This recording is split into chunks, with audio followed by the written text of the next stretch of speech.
Hey there, Bible buddies. I've got another Bible review for you today. This one is a Thomas Nelson RSV, and I wanted to do this review for you today because Schuyler is getting ready to drop their RSV Bible, and I know a lot of people are excited about that, but I know not everybody can afford a $200 plus Bible. So I wanted to provide an option that would be available for about 1/10 of that cost. This edition is typically found on eBay. You can usually get them for about $20 shipped to your door. I've found them for even about half that price. So it really just depends on the luck of the draw. So I wanted to go through this with you and show you kind of the benefit that eBay has if you're in love with an older translation like the RSV, which, up until recently, it's been pretty much out of print. I think Oxford is really one of the only manufacturers that still makes an edition of it. They make an annotated version of it, I think, with the Apocrypha. But certainly, again, if you're kind of trying to keep it to a lower cost, or maybe you're not too sure if you want to stick with the translation or how it reads or anything like that, and you wanted to look into it first, this would be a great option for you. So the edition that I have here is a genuine leather. Here's the front cover. There's nothing on it. See the spine has Holy Bible, Revised Standard Version, and then Nelson on the side there. There are some actually pretty nice raised hubs. I mean, they're pressed in, but they're they're raised enough. You can see there the kind of bumps, along the side. There's also a little perimeter line you can see along the edge there. There's no markings on the back. You can see that it's a nice, beautiful gold gilt, and you can kind of tell that it's a red under gold. It is a very, very nice job that they did there with the gilt. And there is a single-sided ribbon, very shiny on one side, and a little more kind of textured on the back and not as shiny. Now you might be wondering why this ribbon is kind of dark in the end there. I do this to kind of my older ribbons. Sometimes I'm afraid some ribbons don't melt when you singe them with a lighter. Sometimes they burn when you singe them with a lighter. So what I'll do usually is I get some PVA glue and I just try and glue the very end of the ribbon so that way it doesn't fray over time. And PVA glue is a water-based glue, so it will actually wash off if you decide you want to get rid of this. But I do that for my ribbons to prevent them from fraying. You can also see that it has, I would imagine, what was once red and gold head and tail bands, but it looks more kind of like a deep maroon or like a brown color. I don't know if that's from age, or I don't know if originally it was just brown and gold, but either way, there you have it. So open it up, and we'll see. This is a paste down liner. The corner work, like I always love to show, not that there's much there to show, but it's a paste down paper liner on both the front and the back. No surprises there for the era. And then we'll get into it. You have your kind of flyleaf here, and you'll see on this one, you can see that it does have some overcast stitching here. You can see this line of stitches. I'll bring it in tighter to the camera. And you'll also be able to see another issue that you find a lot with these Nelson RSVs, and that is separation here of the first and last signature. Now you'll find that I've got a few of these editions, and really this is about the only fault that you can find in them is usually there's a little bit of separation here of the first and last signatures, the first couple pages. Now you could hit this with a little bit of PVA glue and glue this back, and it would be no problem, it'd be fixed. I just haven't done that in this edition because it's not quite bad enough for me yet to worry about it. So this is the title page here. Gorgeous, and they're printed. This one's printed in 1953. They didn't do very many runs. I think 1952 was like the first year they printed, but this one's in 1953. And you can see this paper has oxidized quite a bit. Again, I have a few editions, and they're all kind of creamy paper, right? But they do tend to oxidize. I'm guessing because they aren't India paper, so they tend to oxidize and turn a little bit yellow over the years. But I kind of like that, and I like the way that the Bible ends up smelling, so it doesn't bother me any. And we have here the copyright page, and you can pause it if you want to read that. Any kind of information you might have on it. And then you have here the preface. And a few pages of that, just an introduction to the RSV translation. Or a few pages there, skip ahead. And then you have the names and order of the books of the Old Testament and their page numbers. You have some abbreviations here for the footnotes. They're minimal footnotes, so I wouldn't be expecting very much on that department. And then more abbreviations and the list of the books here. Then you have the first page here of the Old Testament, and it gets right into it. So you can see the first book of Moses, commonly called Genesis. This is a double column paragraph setting, and it's very nice here. It's a serif font, similar to like a Times New Roman, that sort of thing. Indented paragraphs. There are footnotes down here, very minimal, and some cross references. I'll try and show you some more, but I would definitely consider this a reader because they are very minimal throughout. I mean, this is probably the extent of it. And here I'll show you again. This is a Smythe sewn binding. You can see here this outer line of stitching is the overcast stitching, and then there is an inner stitching for the Smythe sewn. The Smythe sewing, I guess.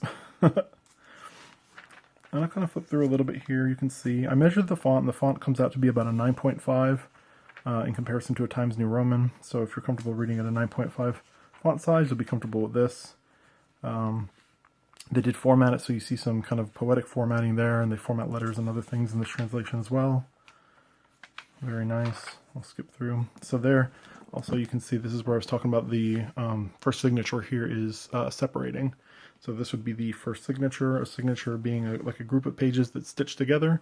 And you can see here that it's kind of pulling apart from the rest of the signatures. Now again, this is a pretty common problem that you see in this translation. So if this is something that bothers you, I mean, usually you're spending like $10 to $20. So if you're just going to pick it up as a reader, it's not going to bother me. I mean, this isn't going to be the kind of thing that you know, use and abuse and pass down through the generations, obviously.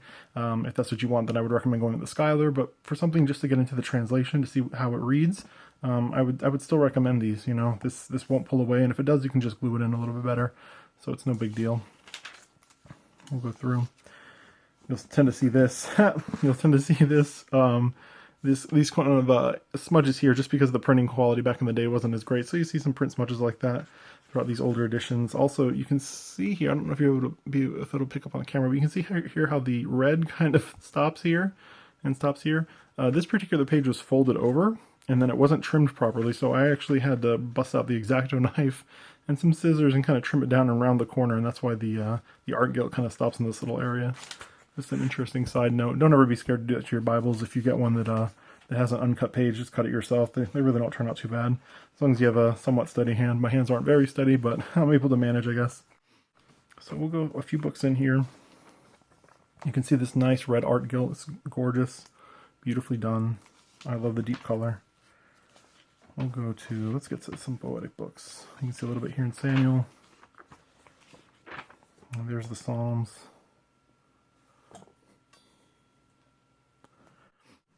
And it looks gorgeous. Again, the pages are oxidized, so they have a little bit of that color, but they have a great smell. A little bit of a vanilla smell. Gorgeous, gorgeous, gorgeous. Now, I love the large chapter numbers. I think that they're just very, I don't know, they're just something about them. Very nice, the way they look, the font that they chose for this older edition. Now, some of the RSVs do have drop caps, and I'll have to do maybe a comparison video or try and find one of my editions I know has drop caps, but I'll have to try and dig it up and do a review of that one maybe next or in a week or two. And you can see also the, let's see if it focuses there, just the opacity of the paper is really through the roof. Again, I'm not sure if this is India paper, but it certainly has that same level of opacity as India paper does. It's just amazing, amazing levels of opacity. You know, not see-through-itness. I don't know what you would call it. But we'll keep going here and get through it. We're in Matthew here, and let's go to Matthew 4, 5, 6, somewhere in there. I will show the New Testament page. Actually, since we're there, yeah. I have the books of the New Testament. The New Testament. And this is a black letter. I think I said that before. And I think for the most part, RSVs are black letter. I don't recall having seen a red letter RSV. So that might just be the way the translation kind of set their rules for printing. But yeah, this is a very nice edition. Very easy to read, assuming you can stand the 9.5 point font.